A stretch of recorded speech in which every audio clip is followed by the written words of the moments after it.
افغان مسافرو او د مظلوم افغانانو سره د زور زیاتی او ظلم زیات شروع کړي. د سپین بولدک د قهرمان بلال ویډیو راغله، وایي دومره بې غیرته نه یم چې پټ به ګرځم. په خپل افغانو خویندو مې غیرت کړی، د پاکستان پر ضد جهاد فرض دی. نور حال خپل ویډیو کې وګورئ او چینل هم سبسکرایب کړئ. السلام علیکم ورحمت الله وبرکاتو. ورونو دا هغه افغان دی چې د سپین بولدک پر دروازه باندې یې څو ورځې مخکې جنګ وکړ. اوس راځو خپله له ده څه پوښتنې کوو. السلام علیکم محترم بلال صاحب، کومه ورځ چې تاسو د سپین بولدک پر دروازه باندې جنګ وکړئ، په دې اړه که اورېدونکو ته څه معلومات ورکړئ، نو چې جنګ پر څه باندې و، ولې و جنګ؟ وعلیکم السلام ورحمت الله وبرکاتو. د هر څه نه مخکې ټولو هېوادوالو ته السلام علیکم ورحمت الله وبرکاتو وایم. خدای تعالی دې وکړي چې ټول هېوادوال به جوړ او روغ وي، د صحت په جامه کې وکړي. د دې جنګ په اړه به معلومات درکړم.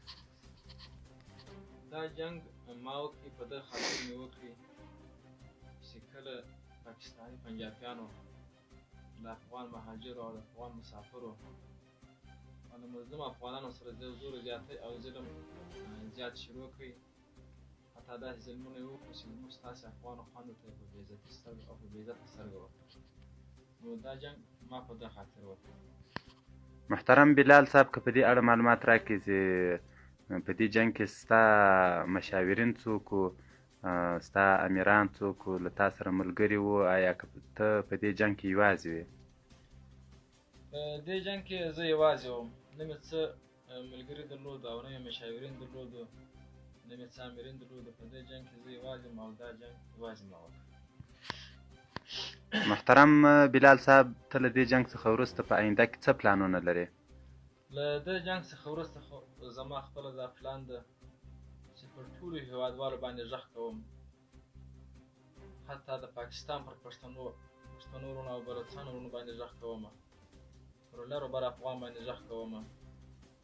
دا غږ باید ټول ته او ښه فهم وکړي او ښه یې واوروي. دا غږ ورباندې کوم چې نور د پاکستان د پنجابي سره د جهاد اعلان او د جنګ اعلان د نننۍ ورځې بعد به دا جنګ ورسره اعلانېږي. ټول به موږ سره یو کړو او لاس به سره یو کړو، انشاءالله د جنګ ته به دوام ورکوو. محترم بلال صاحب، له مسلمانانو څخه، له عامو مسلمانانو څخه څه غوښتنه لرې چې باید څه وکړي او څه ونه کړي درته؟ له عامو مسلمانو وروڼو څخه مې دا غوښتنه ده، هر څوک دې باید هر همکاري وکړي.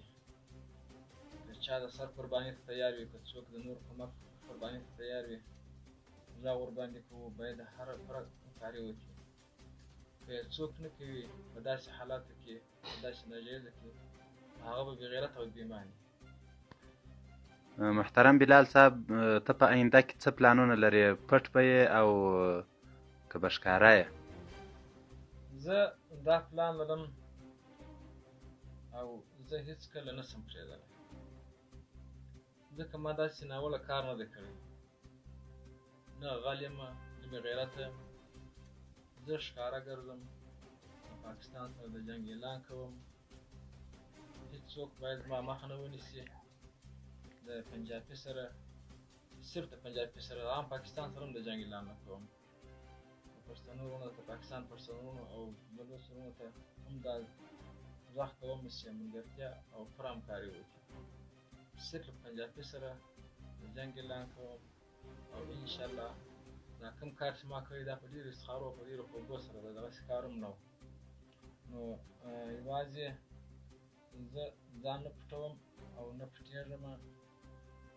که چېرې خلک وایي زما نوم، زما هر څه ښودلی شئ او شماره وښودلی شئ، له ما سره اړیکه نیولی شئ، هر څوک له ما سره خبره کولی شئ. زما نوم احمدالله بلال ده، افغان وم، افغان به یم، افغان به اوسم. شماره درته کولی شئ، د تلیفون شماره 003 اویا 4